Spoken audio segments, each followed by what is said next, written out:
And there he is, the freaking Rican himself, Gustavo Bedell. Gustavo assured me when I talked to him in Miami at the national championships that he would be bringing him his physique back down, getting that midsection trim, and bringing 231 pounds to the table, not 241 that he had at the Olympia that knocked him down into sixth place. Gustavo is, of course, the same guy who finished top 3 at the Mr. Olympia 2 consecutive years before really falling back to the pack when he fell to 6th at this past Olympia. And I know we talked about it a few times on the radio show. That's a lot of ground to make up when you go from being number 3 in the world to number 6 in the world, and I think this is an opportunity for him to sort of move back up into that elite group. No question, Dan. Dead on the money. Gustavo's very good. You can see here his conditioning is back. He's got to keep that midsection under control. He doesn't have a distended midsection. There's a difference, Dan, and we have seen guys like that, and again, they tend to do very well. He's got to keep a mental note, like a lot of these guys do. You know, that they're carb depleted, they've got no water in them.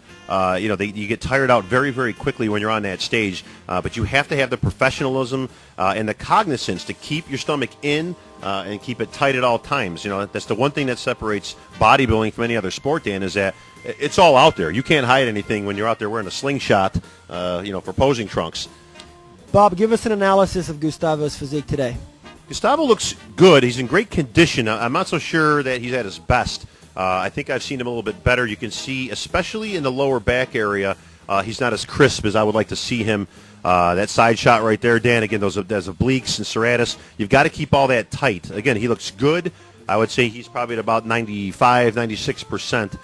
The question is 95, 96% enough at this level when guys are coming in at 100% like Dexter Jackson?